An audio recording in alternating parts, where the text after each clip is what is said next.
si napp gi dama gëyte benn union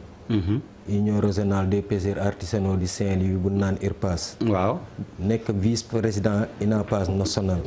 loolu mooy sama profil si napp gi. alors ñu dikk ci li xewoon Ndar keroog noo ko mën a jàngatee donte bon les derniers développements ministre bi jóge na fa sànq yow yaa ngi fa woon sax ak moom. mais yaa ko jiitu Dakar ñun biñ koy mujj nemmeeku. pour mu bokk ci émission bi mi ngi toll woon Kébémer. waaw li am Ndar liñ si mën jàngat. kenn du ko rafetlu. kuy nit njaay rek te amee sa xel. defe naa lu mel noonu xar kanam googu Ndar ma ne. amul nit boo xamante nii rek daa ko rafetlu waaye dafa am loo xamante ni toujours. dañ ko war di leeral ba muy leer. man ministre Alioune Ndoye dama koy yërëm. danga may laaj lan moo tax ma yërëm. ayca yow la ñuy dégg. parce que moom bi mu faloo automatiquement jour bi dellu si wul mu ni dafa bëgg a dalal doomu Ndar man maa ngi sa jataay bi. bi mu defee loolu nu bind mémorandum jox ko mu laaj nu lan mooy seen tawat nu expliqué ko suñu tawat. ni ko mu ni comme licence bi nu proposé ko ñaar ni ko comme beres bi ak licence bi. mu ne licence bi comme moo gën nekk opposition foog ma di jóg si automatiquement dem doxi licence bi ni mu ko waxee woon mu def ko mu am une semaine mu dellu si waat Ndar jóge fa dem Mauritanie toppatoo licence bi indi ko ni 3 mois ngeen ma doon ñaan loo may nañ ma 1 an kon kooku am na cër boo xam ni Ndar ameel nag mais boo gisee yu miin nii yëpp am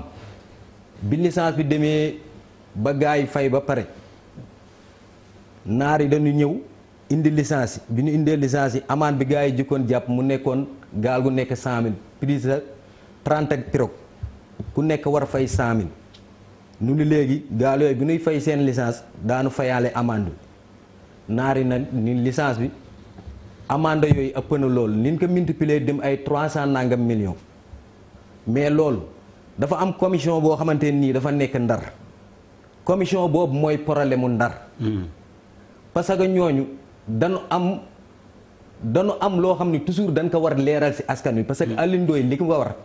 def na ko ba mu mat sëkk ba def lu mu warul def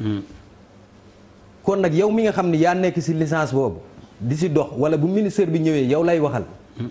lu la ministère bi mën wax ba naar bi ñëwee ba indi licence bi tegaat ci beneen amende boobu mais woowal population bi yëpp wool ñi bokkal licence bi yëpp nga leen licence bi kat ñëwoon na mais lii moo ci am bu ko defee mu leer ci bopp ñëpp li ci des nag nu bàyyi ko ak état mal information boobu moo ci am ba tax yii ci juddu yi yëpp juddu ci mais lii am moom kenn rafetlu wu. ok kon dégg nañ problème bi ni nga ko posé Birima yow it waa Ndar nga de kenn mënula génnee Ndar fa nga bokk moo tax bu Makumba waxee man immédiatement ci yow laay déglu parce que sànq dégg naa la ngay cité ay koñ yoo xam ni foofu. tey doo fa gan te dama woo sama xarit yi ma am Ndar am naa ay xarit yoo xam ni ki ma gën a jege ci Ndar. Oulimata Sarr Ndar la dëkk. dama woo ne ko naa procureur mu ñëw jàpp la maxu mbeng ak ñooñu samay xarit yooyu maa ngi leen di nuyu. xam nga DER li xew Ndar bu neen sax Ndar di tooñ waa Ndar. vraiment du Ndar. li xew get Ndar. parce que dina ma bett trop li xew Ndar li xew bërki démb beneen koñ ci Ndar def ko góomu ndax nag Ndar dëkku ma fa waaye dëkk boo defee ñaar fukki at ak juróom-ñaar ba nga dëkk fa nag. j'ai fait 27 ans à Saint-Louis ba fi may wax sama kër nga fa samay doom nga fa samay njaboot nga fa. kon génn ma Ndar yóbbutul mes enfants sont nés à Saint-Louis. xam naa bu baax get Ndar am fay nit am fay xarit am fay mbokk am fay àndi jàmm am fay soppe mais li xew Ndar balaa ma ko wax ma li may njëkk a def sax mooy gërëm les forces de l'ordre man yërëm man je remercie je félicite la gendarmerie police ñëpp parce que dañu sonn pour dimbali réew mi dañu jaay seen bakkan xaw mën nañoo faatu ci affaire yi am nii te kon du mujj fenn ñooy perte rek kon loolu bu ñu defee lu toll nii dañoo war a gërëm avant dara xew en tout cas maa ngi gërëm police bi di gërëm gendarmerie bi kilifa police bi xaw ma ko mais maa ngi koy gërëm commissaire bi ñu ma àndal maa ngi gërëm le colonel Cissé ak toute la gendarmerie région bi ak ñu leen jàppale yëpp ndax wax dëgg yàlla seen xam-xam ak seen xarañ moo tax bakkan tëddul démb. barke démb bu seen xarañ bu doon seen xarañ bakkan yi ba doon tëdd à Saint-Louis ndax li xew Ndar kenn mënu ko expliquer. mais wax la rek bu mu la bett.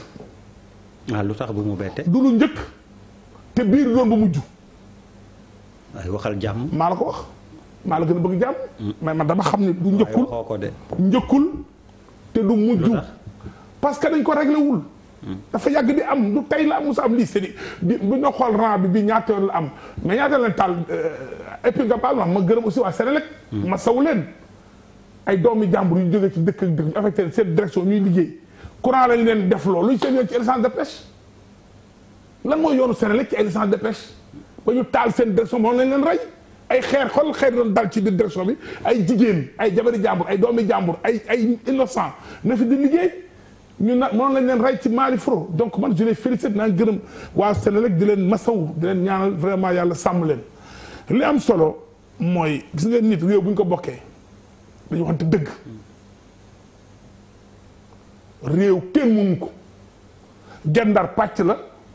Nord Sundooni pàcc la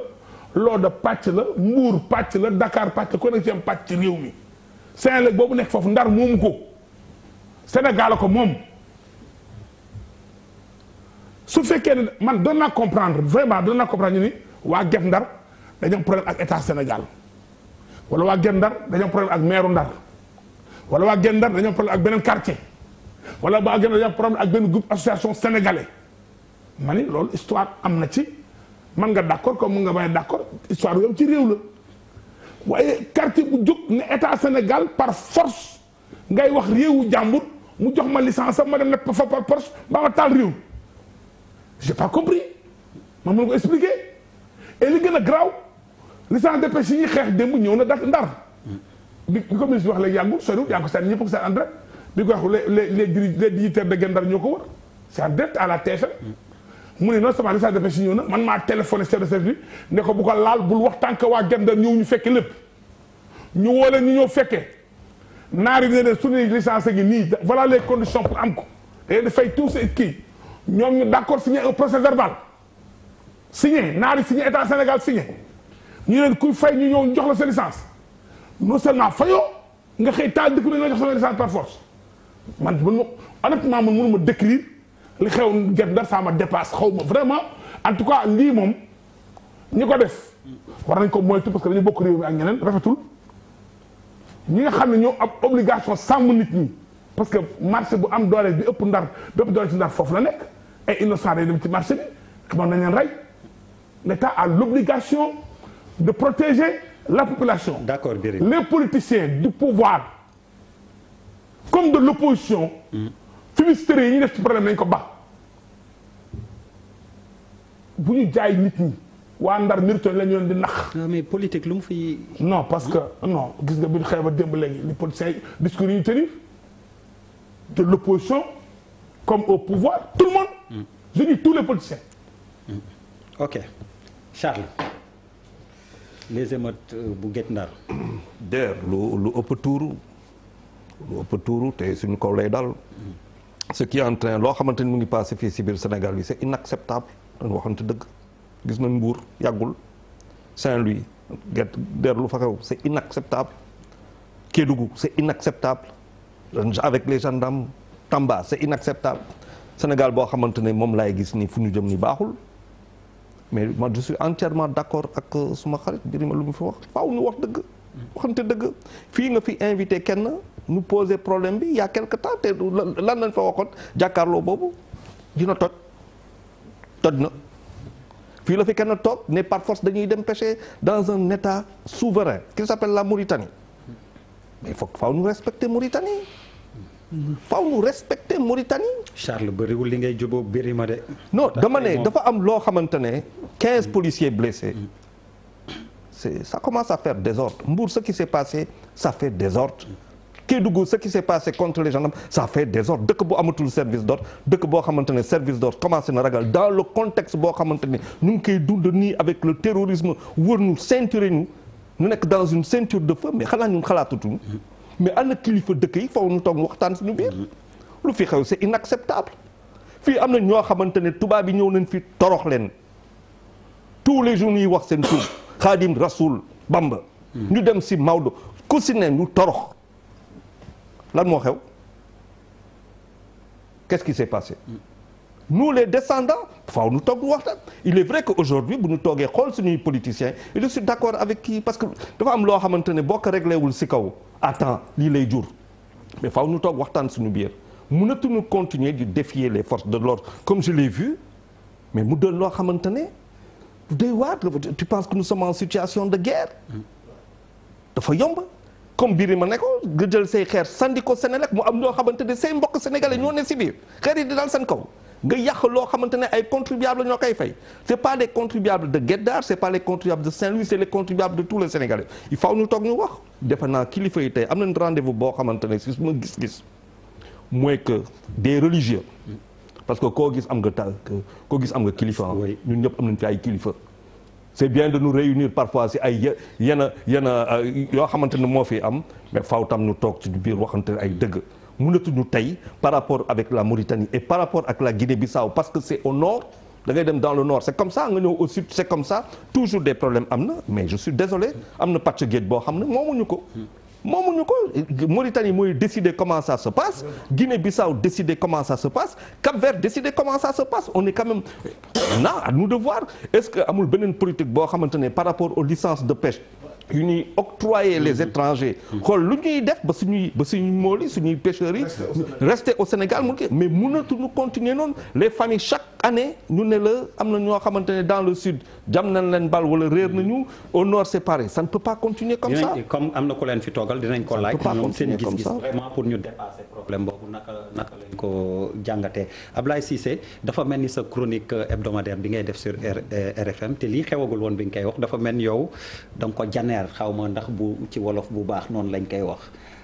ndax problème bi junj nga ay voies de solution yoo xam ni bu doon dem nañ si du ñu agsi fii. non xëy na yéene laa waxee. yéene bi mooy c'est-à-dire que mer toj. mer toj defe naa ni tey gis nga kii fi toogal waa Guet Ndar. kersa la fi toogee. voilà kersa la fi toogee doon na neex tey sax. ñu jàkkaaroon na koo xam ne sañ naa assumer li nga xam ne nii moo am parce que bu dul violence bi gisuma sax lan moom la ñu mën a justifier décider ni dañuy manifester parce que boo xoolee manifestation bi pour que comprendre problème mu licence de pêche ak problème mu Guet Ndar ren ça se justifier le moins possible parce que problème yi pratiquement réglé woon nañu ko bu ñuy wax te dëgg tax li tax mool yi sax jóg ne dañuy manifester ñoom ñoo ko teg seen bopp parce que licence yi c'est vrai dañu koy attribuer ci parce que baax na ñuy expliquer nit ñi xam attribuer ko par trimestre ci li ngay fay ñoom ñuy jàpp ni am na trimestre boo xam ne du trimestre dem géej donc daf leen di teggee ko te loolu ki nga xam ne ni moom ngay waxal bu la tegee kay mu compter at yow nga ne man am na ñetti weer yoo xam ne nii du ma ca dem géej kon du ma ko fay yaa ngi tooj benn ñaar xam nga bu ñu demee ba alamaan tegu ci kaw nit nga xam ni dafa teggi yoon parce que alamaan moom fu mu tegoo ci kaw nit da fekk nga teggi yoon maintenant booy ñaan njekk aussi def naa ñaan njekk eggul ci xataraayu parce que xataraayu pour li ngeen ma teg ci daan dafa diis yaa ngi yokk réeroo ci problème bi loolu ñaar yëpp tooñeel la erreur la ci seen côté mais comme moom mi leen fi toogal assumé wul manifester assumé wul violence Birima dafa wax léegi sax ni Guet Ndar la ma yaakaar ni sax bu ñu waxee Guet Ndar sax yaatal nañu ko parce que même ci ñu doon filmer ci image yi yaa ngi ciy dégg ñoo xam ne ñu ngi ay waay bàyyi leen li ngeen di def donc affaire yi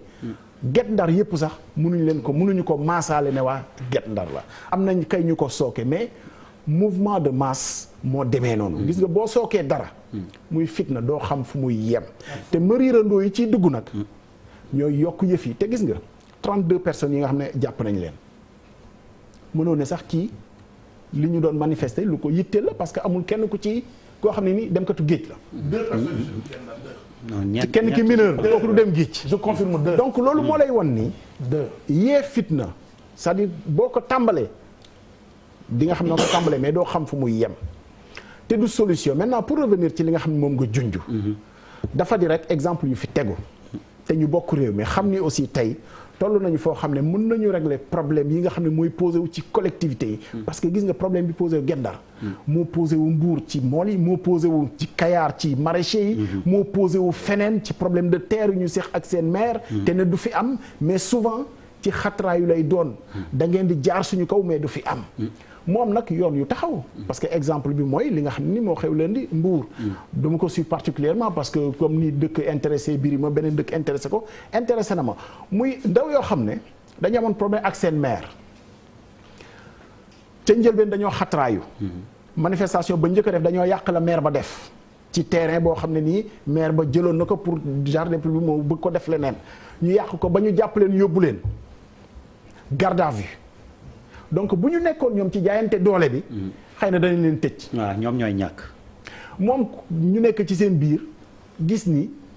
ala kulli xaalin dëkk bi dëkk yoon la nañu dem ci yoon ba sës ba pare.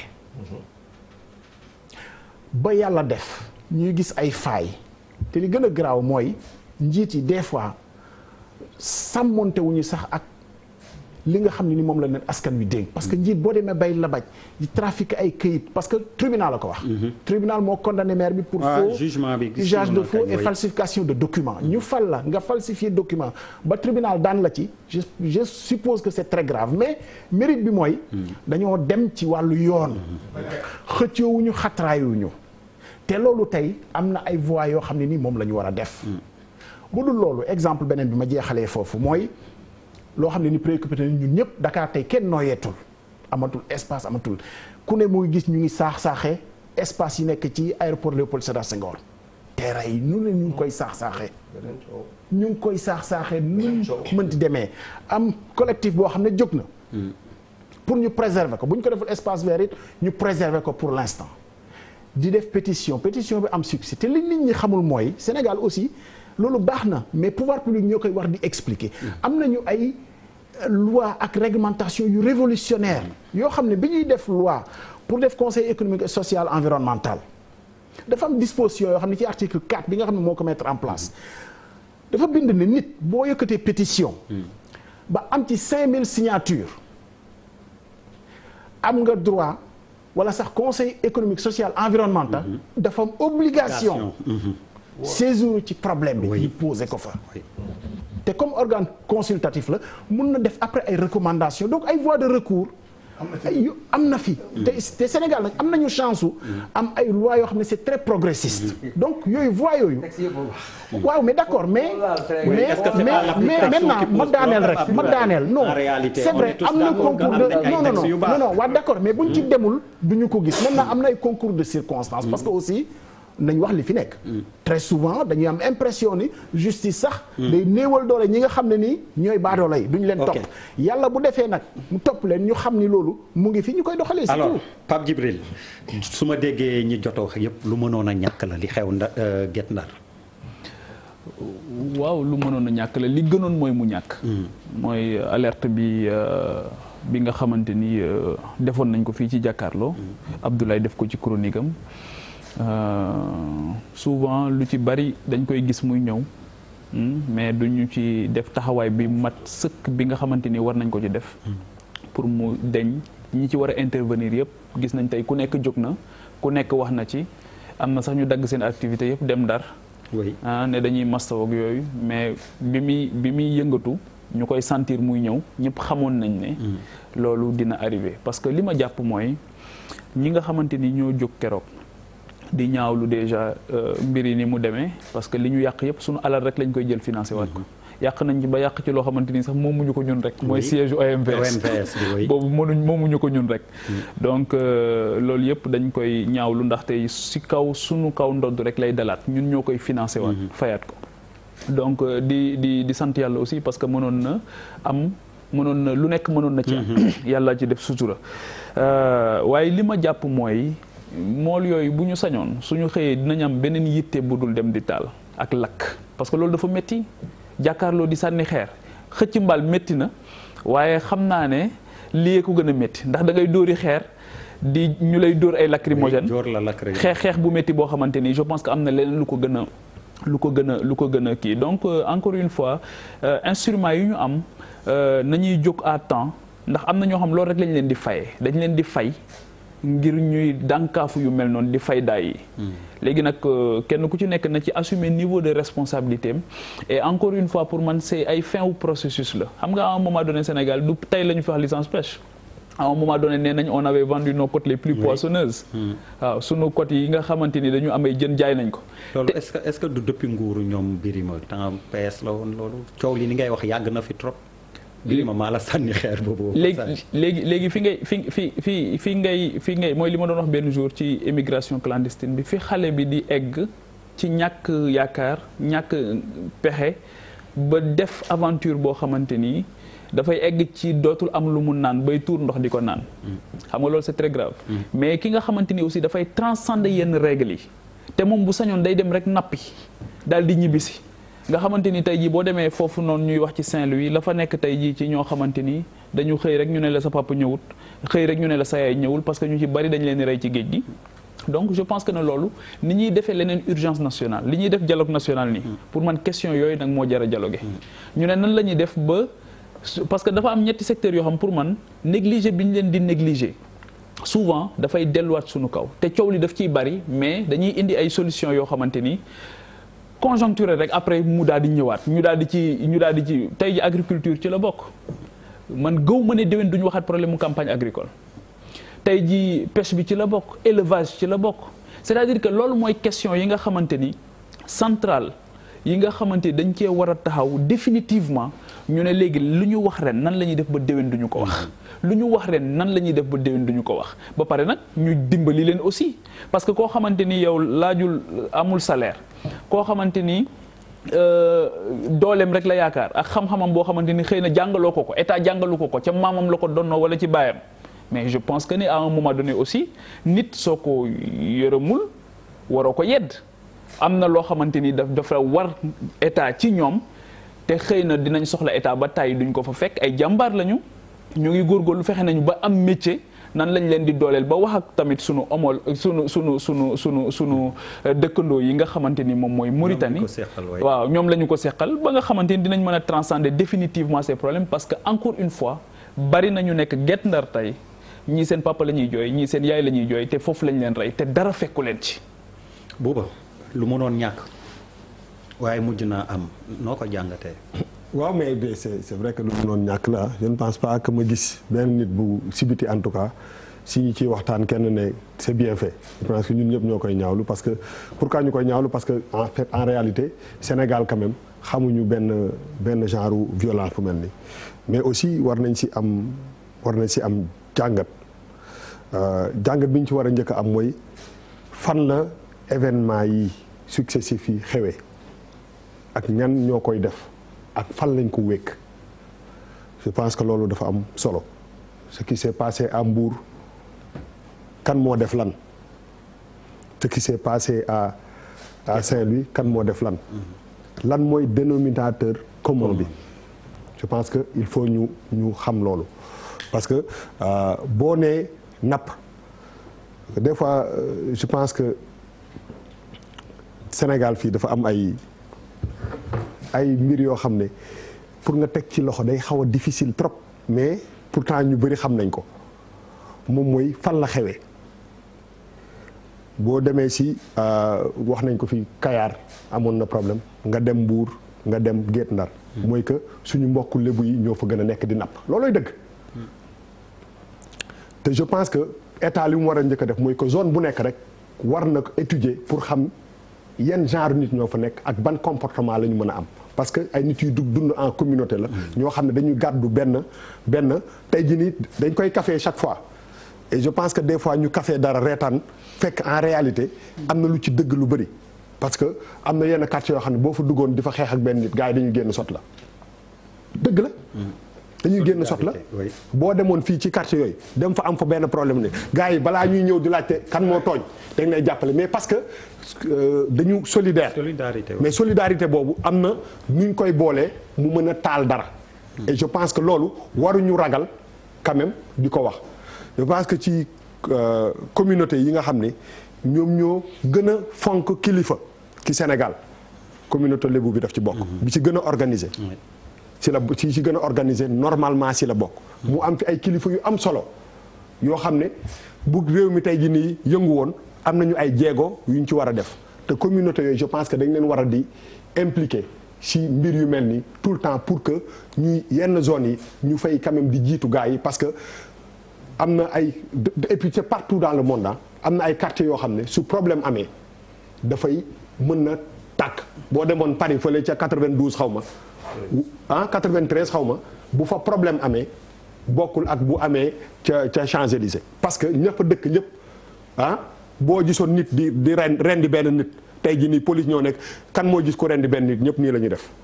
même bu ñu ko gisee même bu ñu dee ay français donc parce que loolu dafa nekk peut-être que culturellement loo xam ne c'est une réalité parce que mënuñu génne loolu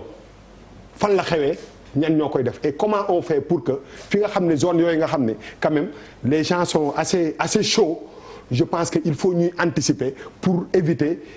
ñuy egg ci situation yu mel nii moo xam ne en permanence dañu war a waxtaan ak kilifa yi pour que quand même ñuy jéem a anticiper ci mbir yu mel nii parce que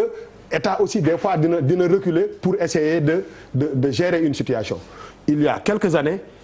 il s'est passé des choses ci benn stade fii à Demba Diop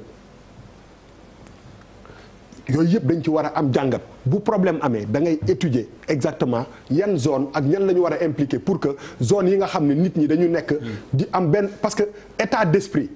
ak façon de faire dafa am solo ci nit bi ci li nga màgg si ni nga la tàggatee nga mën a revendiquer dara moi damay revendiquer que ni man sénégalais laa Boy Médina laa dama koy revendiquer donc su benn situation ne cëpp sama kanam damay convoquer loolu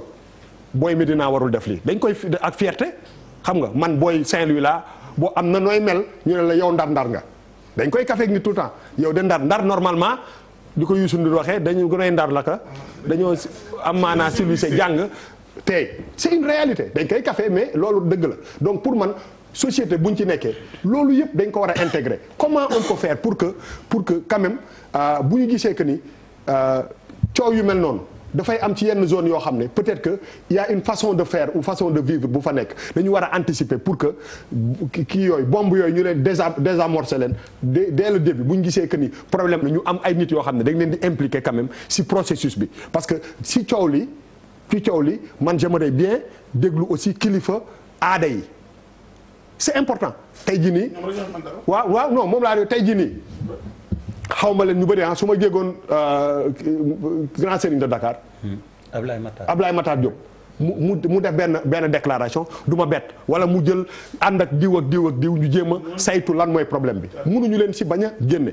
parce que en réalité Pape Djibril wax na ko daal suñu nit dina def dara muy nit wala muy régime di nga def benn affaire tey jii nii wala nga poser benn acte 30 ans après conséquences yi commencé ñëw mooy pourquoi amatuñu ndox amatuñu jën yu doy bay peut-être dem feneen soxla na moo tax damay wax tout le temps que ni borom ndomba tànk bu ci nekk buñ la joxee bic ngay signé conjuguel fii ak 30 ans mën na bañ a def effet tey mais ëllëg mën nañu indil ay problème donc je pense que dafa bëri ay gi mais li nga xam moo am solo ba am solo mooy yar quel que soit sénégalais zone boo munti nekk dañu war a yar suñu ndaw yi ba violence ñu bañ ko jël aussi comme loo xam ne moom mooy jéem a régler seen problème quel que soit fu mu jógee te amul benn zone ci Sénégal wala benn quartier wala benn gox boo xam ne loolu dañ la ko war a teggil parce que lii wala la je pense que il faut quand même dans ces histoires là que quand même la loi ñu exercer ko jusqu'au bout. Papis pour que tour de table presque su ma dalee ci benn kañ xam laay njëkk a def damay jëndi VAR quoi yor ko di ko andi jàkkaarloo comme ça bu yéen i dawee rek damay bës bouton pour rek ma bañ a répété waat pour m'économiser. Est-ce que gis ngeen benn at boo xamante ne Guet Ndar amul problème benn at rek ci 10 dernières années yi par exemple est-ce que mos ngeen toog benn at bu Guet Ndar amul problème pour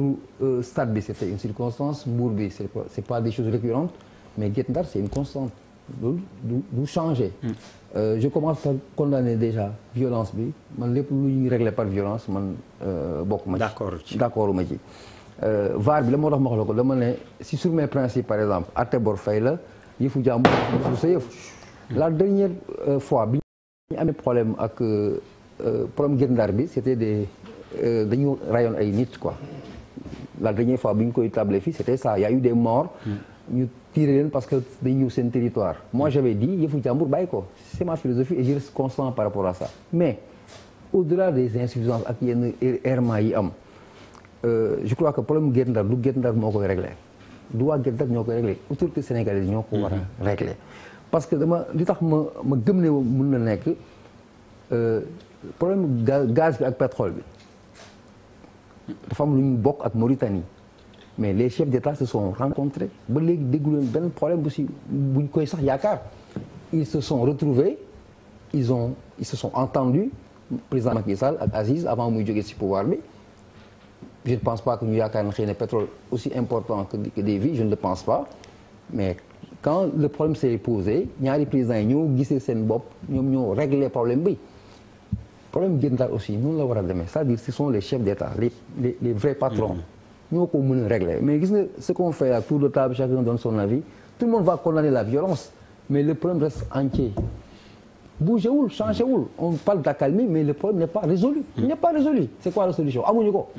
on va se recontacter concerter waat déwén encore di nga beneen problème donc tu position Birima qui dit que boo moytul du fi mujj non seulement du fi mujj mais j'ai commencé par dire que est-ce que toog nga benn at boo déggul problème Guet Ndar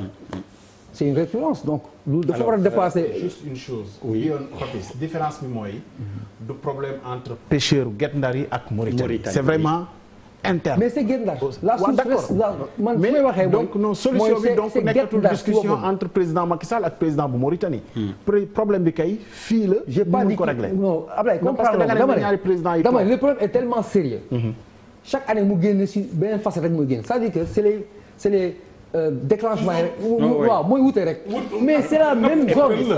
c'est les mêmes personnes c'est la même zone Papis je comprends tellement li ñu renouvelé rek moom mooy source bi lan moo enflammé moo tax ma ne c'est un problème tellement profond que du Guet Ndar moo koy réglé du ministre moo koy réglé le ministre peut être délégué pour accomplir wala appliquer ce qui a été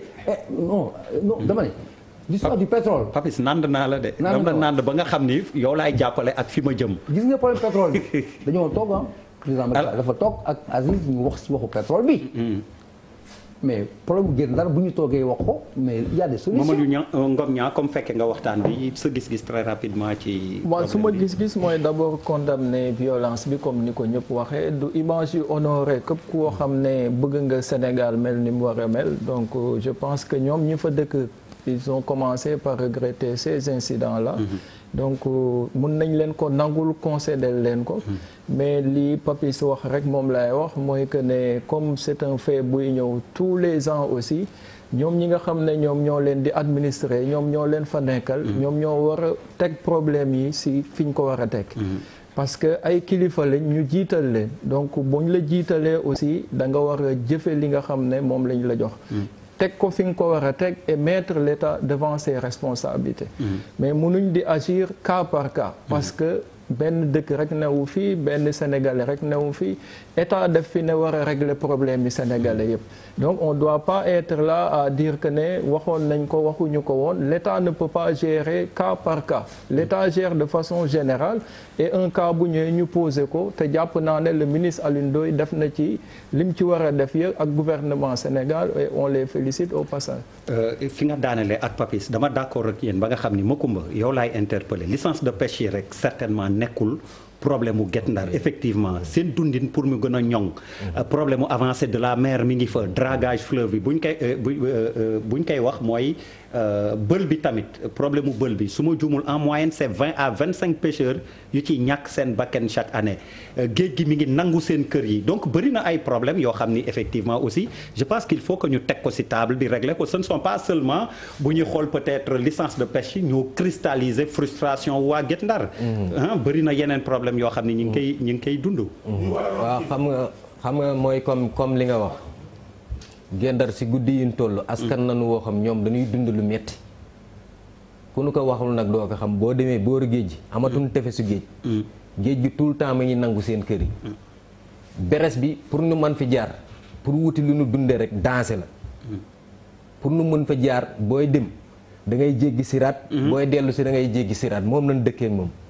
chaque at gis nga li fay dee dem na ba rey 418 personnes. oui ñu ngi ci bilan. te chaque at état ñëw am lu mu nu tegal loo xam nuy dunde yaakaar duñ ko gis. xam nga ñu mel noonu bu ñuy continuer di dund si yooyu mën na dem ba askan wi yëpp xam nga ànd mer ba fut moo tax comme li Bouba wax état Sénégal problème mu Ndar il faut que mu jël ko au sérieux mu xool problème bi fi mu nekk dëgg ñun licence de pêche yi problème Mauritanie la concerné dëkkam la da koy neex mu may la neexu la du la may mais ñun li nu am pour def ko pour avant tout li si jëkk pour nu mën fi jaar muy beres bi état Sénégal daf si war jublu mu defaral nu ko xool nan nanuy def ak Macron bi mu fi ñëwee ni waxu miiru booru géej gi waaw justement Macron amoon na ay digge yi ñu def bi mu fa ñëwee amagul dara loo xam ni kii na ci yooyu noonu amagul dara loo xamante nii wax dëgg yàlla gis nañu lu ngeen ci gis nañu ko si temps yële passé si temps Oumar Gueye si la ñëwoon tegal nu promesse boobu daal ni comme balisage bël bi dina commencé boobu ba léegi tamit dañu siy dunde yaakaar rek mais gisuñu si dara te bël boobu état bi lu mu war man def dafa waroon taxaw xam nga mu defar yooyu nag problème la yoo xam ne day tourner si biir quartier bi yooyu état Sénégal daf si war jublu xool nan lay def xam nga ba defar lii am nii nag comme ni ko ñëpp a waxee rek neexul kenn man boog neexuma te xam naa ni kuy nit te amee sa xel neexu la ni mu amee camp yu oto yi yàqu noonu la amee ay gaal yu yàqu am na borom gaal goo xam liggéeyal Mauritanie yàlla xam na fan yi nañ ko fay si gaalam gi di mooy gaal gi nuy tourné di ko tourné wan si nañ ko si fay 12 millions mu ni jaayu mooy projet kii yooyu gis nga ko lu mat juróom benn gaal tamit yàqu na kon ay du yem si bopp borom kenn digalu ko kenn mais Ndar am na ay jafe-jafe yoo xam ne état bi war na xool nan lay def pour mën jóg saafara problème mu Ndar defe naa lim naa ko léegi yow pour être concret tamit commission bi yaa ko jund sànq dinaa ñëwaat yow léegi Birima donc pour yow commission ba nañ ko tegee fële lépp ci problème bi ñoom la waaw buñ leen ci dindee ñu réglé ko nan kon waaw non mooy commission bi mu wax ci affaire licence de pêche xam nga état Sénégal ñoom toujours dañuy di gis loo xam ni wër si duut baaraam dañ koy bayal te loolu ëllëg moo leen di indil problème commission boobu 2002 nan fi nekkoon ba léegi fal seen benn kuréel di defuñu AG baarawul c'est ce qu'il avait dit toujours nag état buy wax ak ñoom si licence yi ñoom lay waxal te état bi dañ leen nit ñi askan wi dañ leen jéppi man nu wax nu dégg man nu wax nu gis kon nag ñu mel noonu donc seen représentativité justement moo nekk en cause looloo tax nag sànq looloo tax sànq nag ma la doon naan Alioune Ndoye man dama koy yërëm parce que ndaje yi mu def yëpp man dama si dem te dama dégg bu baax li mu wax kon nag comme yow ñemeetoo sa askan parce que ñëpp jéppi nañ la amoo droit xam nga di dem si kenn di ko wax te état bi yow laa waxal kon message état bi du jàll lii dafa mënoon ñàkk ñoom bu ñu génnoon taxaw communiquer wax ak population bi yëpp toog lii day ñàkk mais nit ñi moo la ñooñ def loolu dañu xamul li xew lan la liñ si am naari ñëw nañu yóbbuwaat nañ licence am na lu si am wóol ñëpp nu ñëw toog xam nga wax leen li xew mais état kii commission jàmmalaay boobu commission boobu si wàllu boppam noo war tekki leen dombal tànk parce que lii am nii seen responsabilité la allez Birima oui moo xam nga Guet Ndar loo leen contre seede leen lii ñaar yi mi ngi ci ñoom nangu nañoo liggéey am nañu fulla dama ne loo leen lu xew ñaar yi ñu ngi ci ñoom nangu nañoo liggéey am nañu fulla commission bu leen fa nekkal buñ ci àndu def 24 heures waa Guet Ndar ñàkk ñu fayda man mënuma d'accord commission nekk fa pendant des années di wax à leur nom ñoom d'accord ci mu ko ne di wax loolu man mënu ko enfin il faut ma gën a waaw man loolu mënu ko parce que je connais à peu près quand même l'esprit Guet Ndar du ñooy forcé du ñooy wiñaar rek neen def leen nangam ñu def ko loolu état sax mënu ko waxuma nag ku fa dëkk te ñoom ñu fa dëkk ñoo xam nga la mooy différence Guet Ndar ak yenn quartier populaire yi par exemple Pikine quartier populaire la mais quartier la boo xam ne kii daa jóge fii kii jóge fii kii jóge fii kii commerçant bi kii jóge fii ñoo dëkk fi or Guet Ndar quartier voilà ëpp na 200 ans li maa doon xam bi ma doon waxee ëpp na 200 ans mais Guet Ndar moo ji soppali Ndar donc quartier boo xam ne c'est un peu isolé limité ndax mu wër ko ñëpp ay mbokk lañ kër gu ne jël nga fii jabar kii jël fii jabar dafa nekk rek famille boo laalee benn ci buntu bi laal nga ñëpp bu ñuy dem hydrobase bu egsee Guet Ndar da nga naan cocc dawal ndànk ndax xam nga ne boo fi fiiree nit doo ñib dañ lay rey non dama ne xam naa ni wax waa Ndar ak may dëgg kenn yabu leen donc mënuma gëm ni am na ñu leen di représenté te et deuxièmement bu la ki leen représenté failliré c'est l'État qui paye c'est le peuple sénégalais qui paye je pense que li ñu war a def du loolu mooy ñoom man jàpp naa ne même histoire bii. li tax ma ne du fi yem. histoire bi ñu def nii daf leen arrangé wul sax ñoom. en réalité ça va retourner ci biir Guet Ndar comment. naar nga baal ma quoi naar xam nga naar wax naa fii émission. fii laa émission fii. ne leen napp jën man bi ñu reyee fii waa Guet Ndar. man ngeen ma seet dama remonté fii. dama déconné dama mer ànd ak waa Guet Ndar jàppale leen. parce que mënu ma gëm mënu ma gëm ngay jàpp jën ñu rey la. jën bopp ruu jën mun remplacer ruu doomu aadama quand même. naar yi teguñu fenn rey Sénégalais yi. loolu laa xool fii mais bu ñu defee lii. ba ñu xam ni lii la licence de pêche di jëriñ Sénégal non seulement les naar vont augmenter les prix parce que xam nañ ni maintenant c'est à prendre à l'essai. dañ leen neexal au début parce que affaire état la mais bu ñu demee ba ci biir dinañ yokk indemnité yi dañ leen gën a coincé te ëllëg bu ñu tiiree kenn ci ñoom lan ngay wax fi mu ne moo tax histoire bi ça va retourner même contre eux. te li ma wax nii le temps est le meilleur juge tu verras. ok Pape Djibril. waaw man li ma bëggoon wax mooy kii DER. am na ci loo xamante ni pour man c'est benn système la boo xamante ni xam nga boo jëlee depuis 1960 ñaata ministre de la pêche. ñoo fi jaar et le problème reste intact c'est-à-dire bu ñu la falee c'est pour régler des problèmes mais bu fekkee ne dañ la fal nga ñëw tu ne fais que constater les problèmes finalement nañu bàyyi fale bi parce que adduna bi léegi dafa am lu ci xew lu yéeme. mooy te Birima wax na ko léegi mooy crise de représentativité bi nga xamante ni dafa am c'est-à-dire que tey li gën a jafe ci àdduna bi mooy wóolu nit jox ko sa kàddu mu dem pour di la waxal syndicat yi ñëpp koy dund pour man un état sérieux am na ci loo xamante ni sax boo fa eggee doo ko délégué comme créer benn commission buy dox de intermédiaire xeet yooyu mais une commission bu fekkee ne da nga ko créer mais da nga koy évaluer soo ko évaluer nga gis ne lii kat lii taxoon ñu sos ko doxu ko mais ñu tas ko wala ñu wutaat ko beneen formule wala soit ñi nga xamante ni ñoom la ñu fay au niveau parce que pour man ministère ak i démembrement war na doy sëkk. leneen li mooy interlocuteur direct bi mooy ki yor Ndar ak ki nga xamante ni moom mais tey jii buñ doon questionner et vraiment man ça m'interpelle bi ñuy wax boobu ba tey buñ naan ay 400 personnes ñoom ñoo fa dee. bël bi rey na 400 personnes. ñun kenn amu ci mbokk. mën nañu bañ a def dara mais 400 personnes. bu jógee bu ay nit. ci benn communauté. ci benn quartier leneen li mooy am na reportage bu ma fi gis ci su ma juumul France 24 la woon mais nga gis bi drone bi tiimee Ndar Guet Ndar. mais sëriñ bi. c'est-à-dire que da nga naan ñii la ñuy liggéey sax lan la leen di jëriñ c'est-à-dire gisoo fa benn investissement boo xamante ni bu am solo la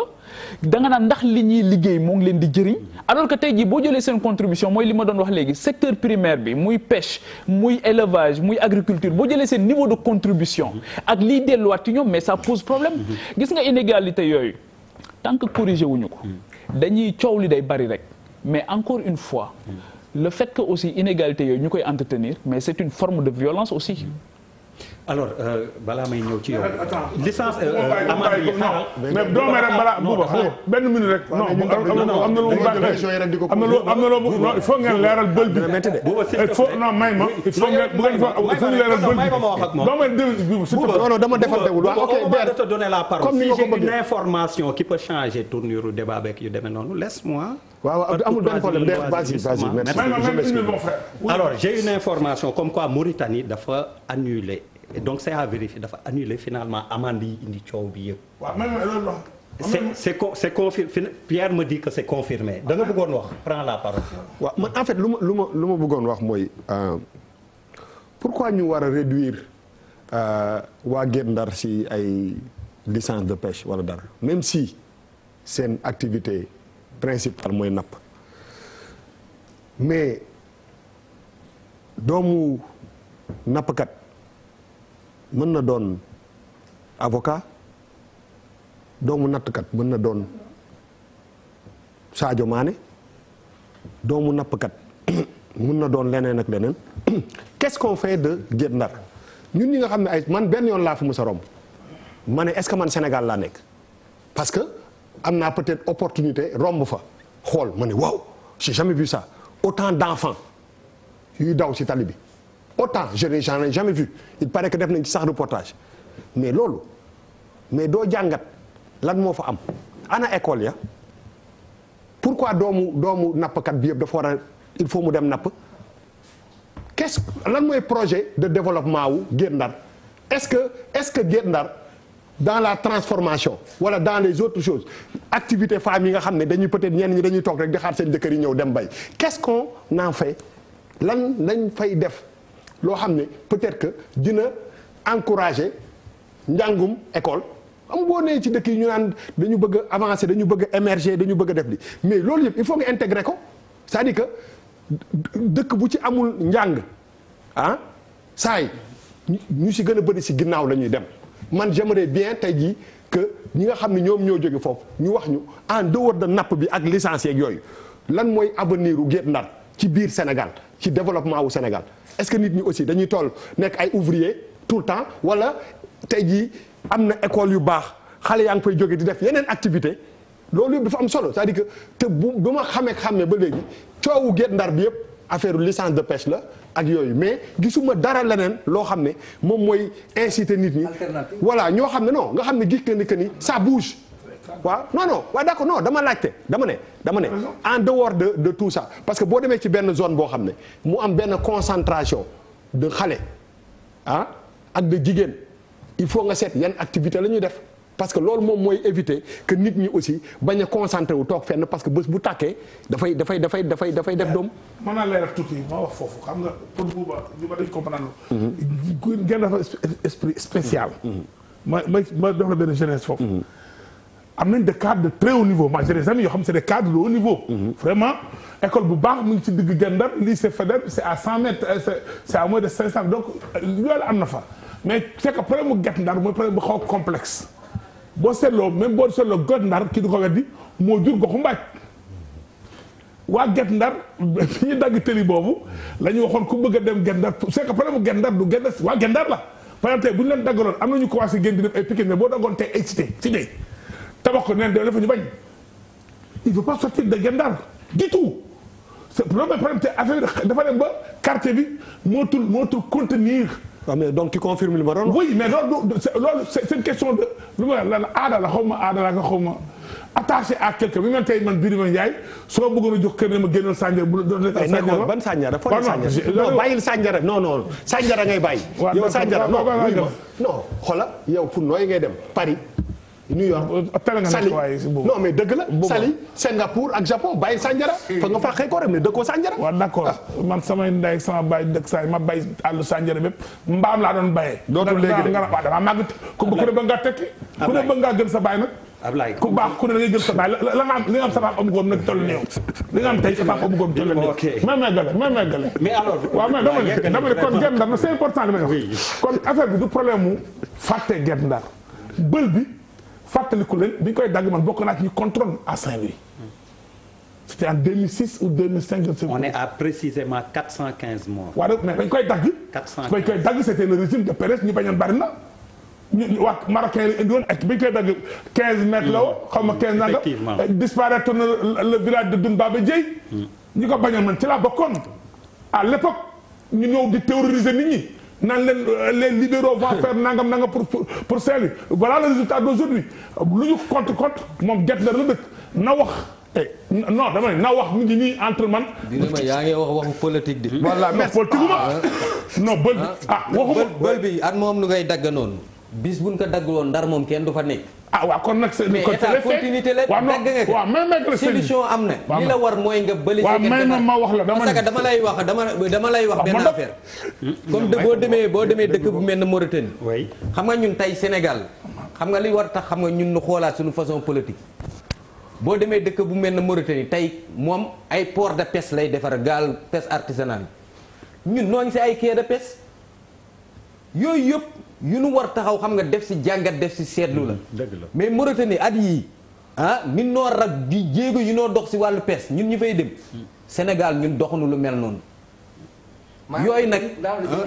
mais jéeg voilà si wàllu effort. jéeg bu taxaw fii xool waa Guet-Ndar ci wàllu yi ah non bu taxaw fii xool waa Guet-Ndar te ne le régime de deful dara Guet-Ndar. non may ma pas Guet-Ndar man ma dëgg laay wax. non bi may ma dama dellu ndax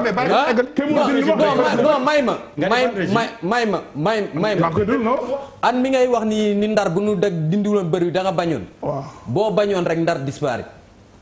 bël bi c'est obligatoire foofu nu ko dagg nu dagg ko pour Ndar nekk si jàmm. manul ñàkk. waaw kon mooy résultat manul ñàkk pour mu am parce que ndox mi dem na bay yéeg si télé bi nu ko daggee xam nga si la ndox mi yëpp dem. waaw mais résultat yaa ngi nii. mais am na loo xam boo ko defee ba pare da nga koy topp. nga xool nan nga koy defaree ba mu ñoŋ. bu ko defee ëllëg moo xam du am jur conséquences yi mu jur. mais Sénégal dañ dul topp action ba mu sës. loolu mooy problème bu dee wàll yi ma lay wax ñun par rapport Sénégal ak Mauritanie ñun nu ngi si ay quai de pêche mais ñoom noo ngi si ay port de pêche fi mu def tey jii nii deuxième port am bi ak digganteem ak Ndar 35 kilomètres la mais géej googu moo gën ban bël bi fuuf mais boo xoolee ni ñu ko defaree da ngay waaru si yàlla sax benn xànq muy damm rek amatu fa gaal yi dali foofu na ñuy nekk te pourtant ñoom seen doom pesu nu fa mais ñun lan moo tax nag ñun ak li ñuy représenté si réew mi loolu man nu ko defaral ñun foofu nañ leen di woo yu mel noonu nu xool ka te xam ne askanu napp wax dëgg yàlla ñun lëjaluñ kenn ñun politique wu nu laajuñu xëy laajaanu la ne mais ñun problème bi nu am li ñuy def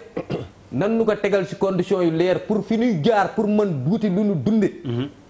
mu nekk jéggi siraat ale nekk jéggi siraat retour nu taxaw defar bël gi bi moom Macky Sall moom bu ko defaroon moom xam naa danaa am way woo xam si àddunam dootul fay bël bi ñaata milliards a koy defar bël bi daal Oumar Gueye bi mu fi ñëwee solo gaawam boobu moo fi defoon ndax moom li muy yàq si pes bi moom kenn man la wax nu mu toll moom ministre Oumar Gueye moom moom pes bi moom moo koy yàq ba pare abal moo tax Alioune Ndoye mi moom am na chantier yu mag moom dama kaa xool rek yërëm mais dama ni la dama ni la moom bi mu fi ñëwee dafa ne balisage bi 5 milliards moo koy defar mais saa nga dégg version bi saa kenn génnaat wax fee doo comprendre dal mais daal en tout cas lu man xew moom nanu xam ne ay bakkan noo fay tëdd te bakkan lu ko jënd yombul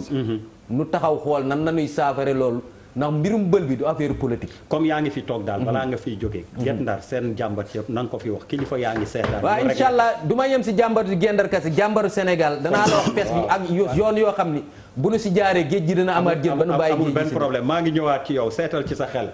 Charles donc comme ni ma doon wax dafa mel ni frustration yi du ci licence de pêche yi rek gën na yaatu loolu bu ñu jàngatee ak dégg li mu wax. waaw prétexte pour gars yi sotti seen. oui le trop plein sotti le trop plein mais defe naa man problème bi c'est plus profond que ça. gis nga DER tey dañuy fêter les 34 ans de disparition Cheikh Anta Diop mais Cheikh Anta Diop il y a 35 ans. juste avant sa mort dafa wax affaire changement climatique ñu ngi si yow nga foog ne changement climatique yi du am impact si géej ga munoo xalaat def prospective xam que dans 25 ans kenn dootul dugg si géej pour nappi est-ce que xam nañ loolu on va faire quoi dans 25 ans ñaar fukki at ak juróom lu ñuy def géej daal fu mu jëm ñeneen ñi fu mu jëm lan mooy suñu politique ñu toog di wax rek di dem rek c'est-à-dire comme si on réfléchit pas on a koo xamante ni mu tudd Cheikh Anta bind foog ñu xool tey est-ce que mën nañ continuer di accorder ay licence de pêche parce que da ngay xam nga dafa am loo xamante ne da ngay xalaat ay génération yuy ñëw mooy suñuy doom suñuy sëtaat yi ñoom lan lañ leen di bàyyil ban géej lan leen di bàyyil ban suuf lan leen di bàyyil ban réserve pétrole lan leen di bàyyil ban réserve gaz lan leen di bàyyil kon ñun dañuy jël lépp mais bu ñuy jox du temps de PDS ñëw jox gars yi ay licence de pêche mais il y a des moments yoo xamante ni am secteur privé war a investir pour que ñun ñu inverser la tendance au lieu que chalutiers yu ngand yooyu di ñëw les Russes les Japonais les Chinois ñoom ñëpp di ñëw di raax suñuy géej gi ba foofu mais quand même mais xanaa pour rien que pour avoir de l'argent pillage de nos mers rien que pour am xaalis pourquoi pour jënd ay 4x4 jënd ay 45 ministères je ne sais pas combien d'ordres c'est-à-dire il faut que ñu yeewu ñu changer il faut qu'on serve notre peuple et la catastrophe suñuy dëkk muy Sénégal muy Afrique en général ce sont les politiciens parce que politique de l'urgence et de l'instant moo war a doy dans 20 ans dootu leen mën a dem nappi ji. il faut que ñu xam ko les changements climatiques nous sommes en février tàng jër la def depuis quand musuñu dindal nekk février janvier dëkk bi di tàng Dakar. mais Charles ça a commencé gars yi. oui ñu génn pour dem nappi feneen. non dama la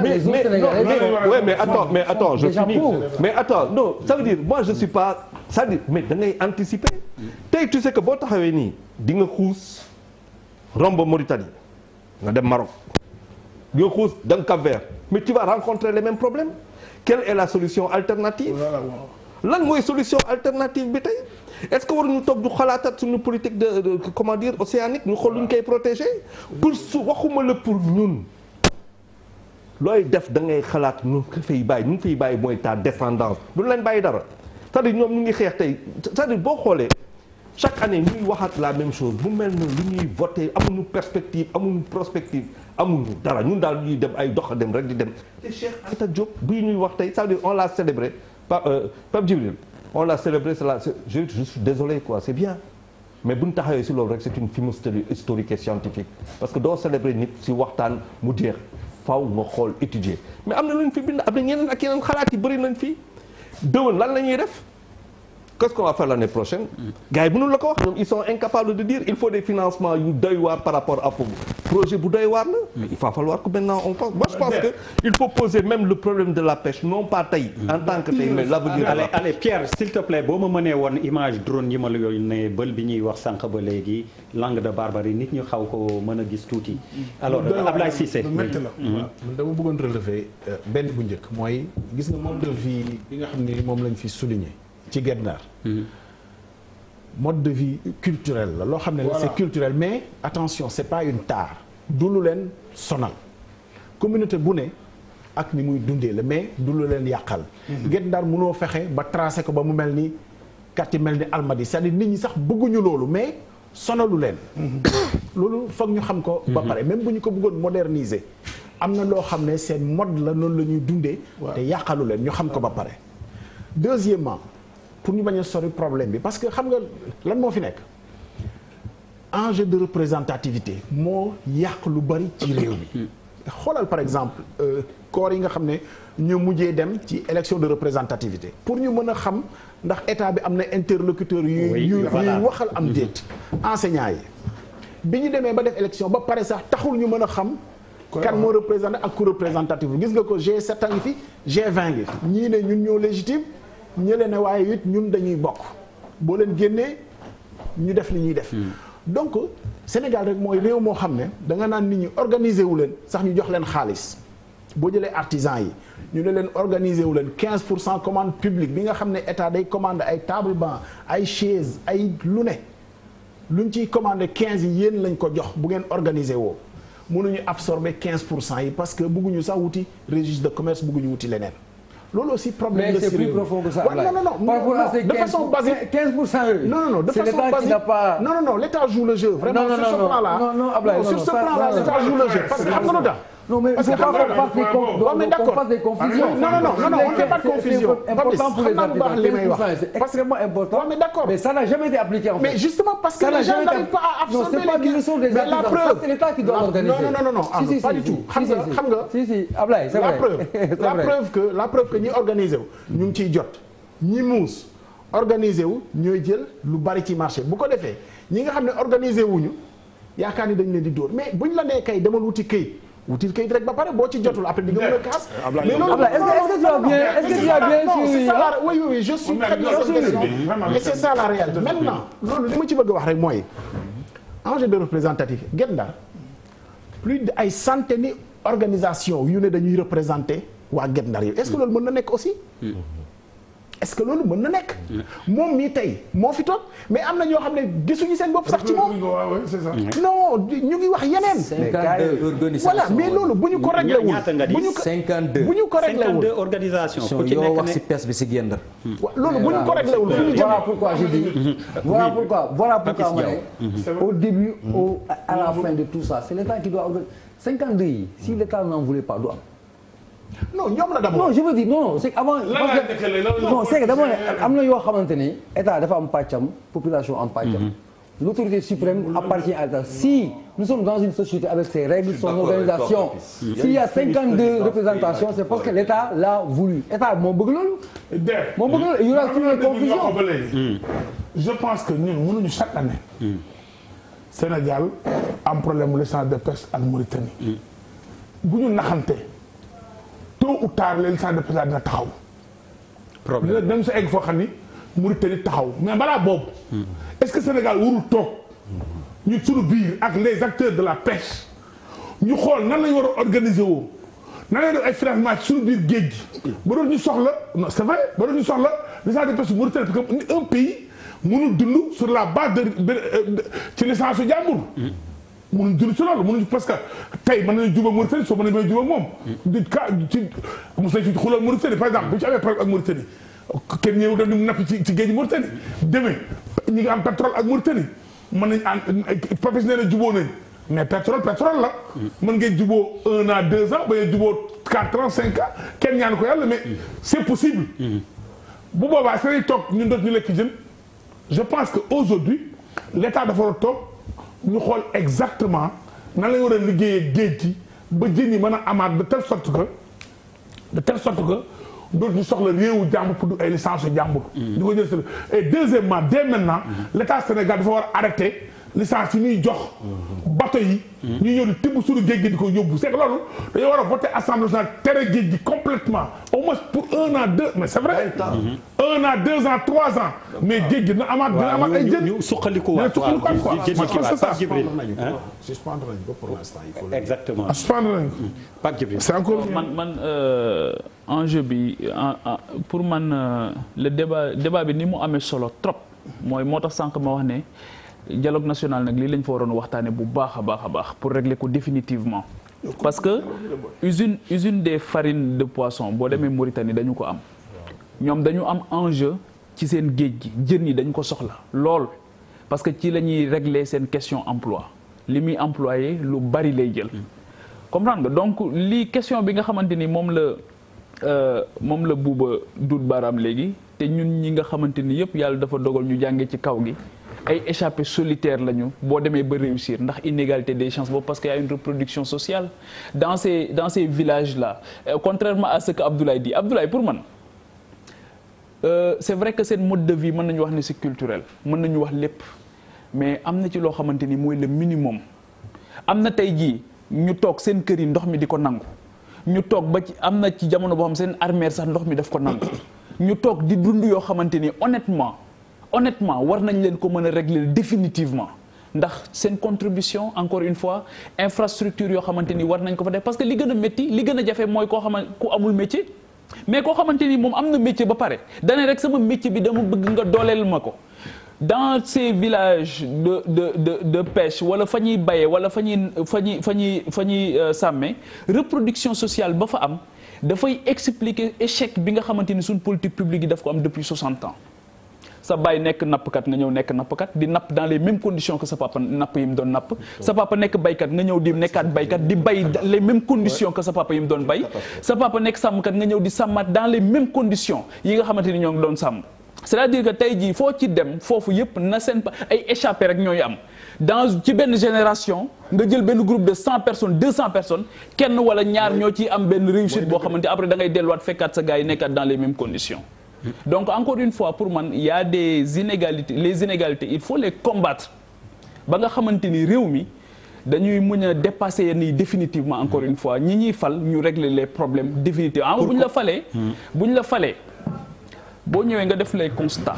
ne fii laa koy jëlee fii laa ko xam nga li gën a métti mooy ñu fal la ci secteur mais acteur u secteur boobu daal di taxaw ne kii liggéeyu fi dara c'est un échec lamentable et pendant des années kooku toogoon na foofu di lekk di naan di def lépp kenn mënul wax ne jéego bii la fi teg réew mi kenn mënu ko sentir fenn alors que ñooñu encore une fois muy ñu nekk ci mbay mi muy ñu nekk ci napp gi muy ñu nekk ci càmm gi ku leen yërëmul bu mu dóor seen kaw ba ci problème organisation ba ci foofu laay jeexale ba ci problème organisation bi ci am ci seen biir souvent sunu politiciens yi ñoo koy maintenir à dessein parce que c'est diviser pour mieux régner souvent buñ ci gisee gis nga tey jii bu ñu demoon ba toll ci élection Guet Ndar lu mu tàng dinañ wut ay yoon ba dugg ci ba wax ak nit ñi lu mu tàng dinañ wut ay yoon c'est-à-dire pour man définitivement Abdoulaye définitivement la ñu war a dépasser nax boobu parce que élection aussi da ngay gis nañ leen di mobiliser sonal leen mais bu élection yi jàllee dootuñu gis kenn dootuñu am interlocuteur su élection yi jàllee dootuñu am interlocuteur ñi fa doon ñëw di leen sonal guddeeg bëccëg yor seen téléphone yi di leen woo dootuñu leen teg bët donc je pense que ne li ci encore une fois on parle de Cheikh Anta aujourd'hui mais daf doon wax ne askan bi dañ leen a wax lu dul dëgg ba boo ñëwee di leen wax dëgg sax da ngay mel ni kuy tas seen yaakaar. alors Ousseynou Diop mi ñu toogal Ndar mi ngi may signaler que ñaari école foofu yoo xam ne 1600 élèves a fa daje benn bi dañ koo tëj ndax géej gi daf ko nangu. beneen bi dañu mujj dem toxal yeneen élèves yi ci école yooyu. am nañ juróom-ñeenti classe yoo xam ni tamit mi ngi fonctionner eh bien ñu mujj leen tas ci langue de barbarie bi yëpp oui très rapidement yaa ëppale li nga wax ci thème bi nag oui. mooy état Sénégal le gouvernement de Macky Sall affaire bël bii. da ko war a régler. c'est un problème très sérieux honnêtement hein. ay affaire Macron ñëw na fi nangam néew na fi nañu génne les moyens ressources naturelles del ci réew mi. lii c'est très dangereux et c'est grave. ne le président Macky Sall jël dossier bi au sérieux ay Macron koy def ñu génn xaar defar bël bi ça devient fekk dafa nekk nenn genre cimetière ci biir Saint-Louis ça devient très sérieux mais jël wax rek 415 et puis ay villages yoo xam ne dem na vraiment bël bi certes fi la ko fekk defu ko oui mais quand même honnêtement man li ma gëm lii moom mën nañu wax lii histoire naa yooyu bokkul mais lii moom ça c'est du sérieux licence rien ay licence de presse ak nangam mais lii dañ ko war a régler définitivement chaque jour ñu wootee réunion def ay meeting woote na dañ ko def nangam teg ay pose première pierre ça ne règle pas le problème ce problème là c'est très sérieux dañ ko régler à Saint-Louis et j'en suis sûr que lii bu ñu ko réglé wul néew ma politicien daf dugg Ndar gerte Ndar de mais balaa fa dugg di wax lu set voilà lii ñuy wane nii mooy brèche bi ñuy wax sànq ba léegi bël bi. mi ngi nii xoolal ni bato yi xoolal nañ génne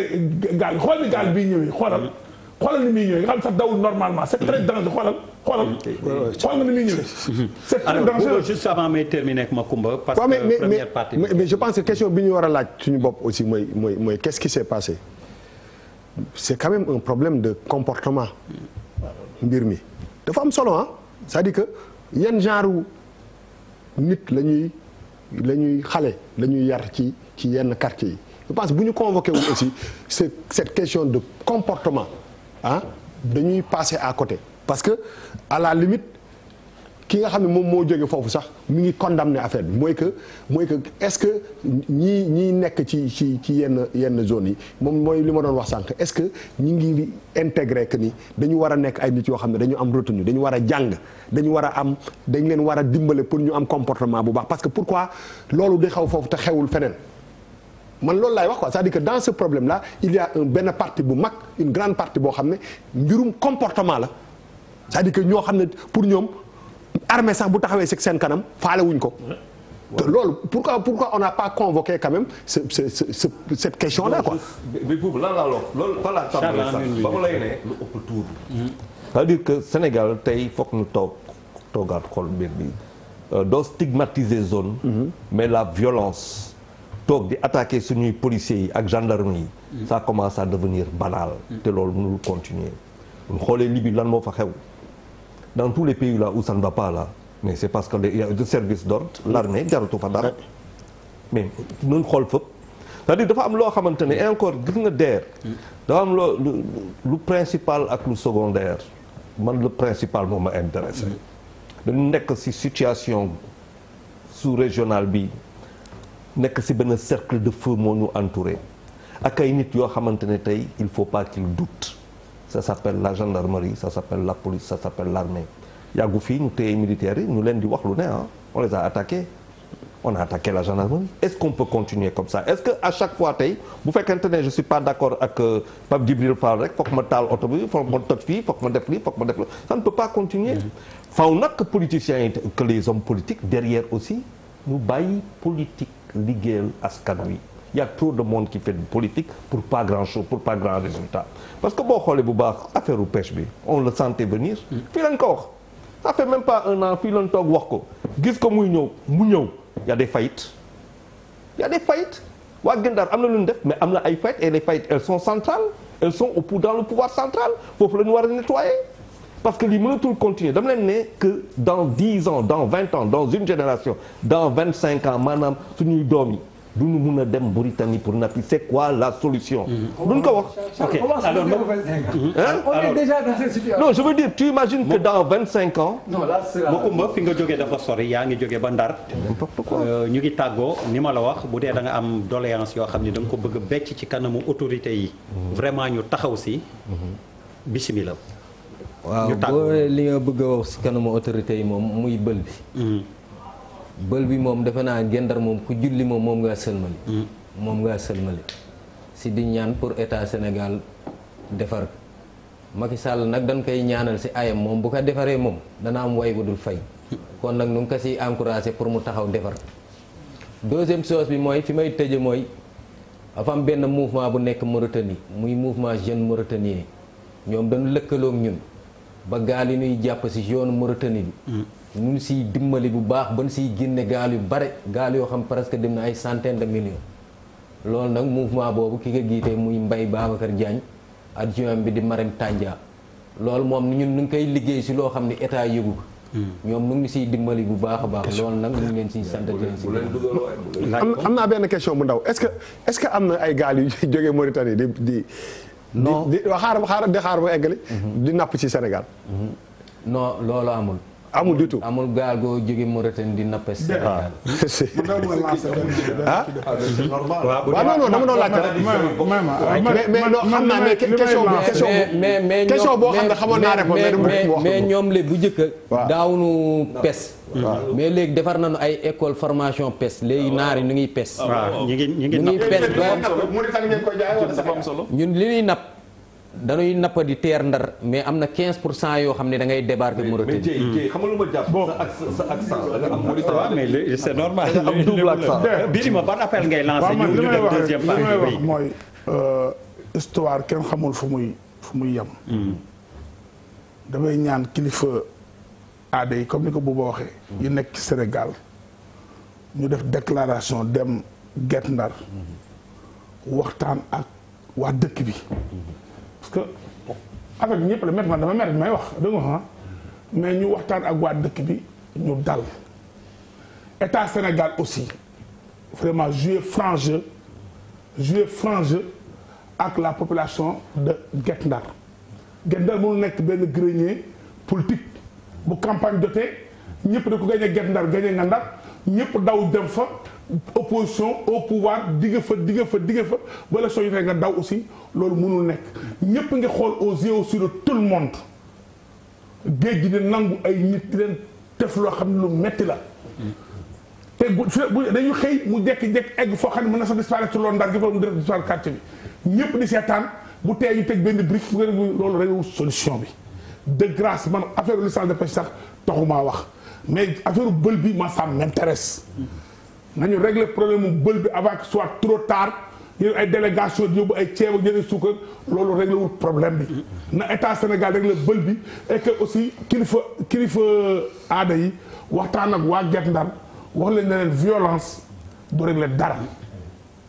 violence parce que am nga pouvoir am nga say carte yaay fal yaay folle mais tu as le pouvoir de dire non. Tu n'as pas besoin d'utiliser la violence pour régler tes problèmes. On a compris. Alors deuxième partie ñu dem ci Cour des comptes léegi ak rapport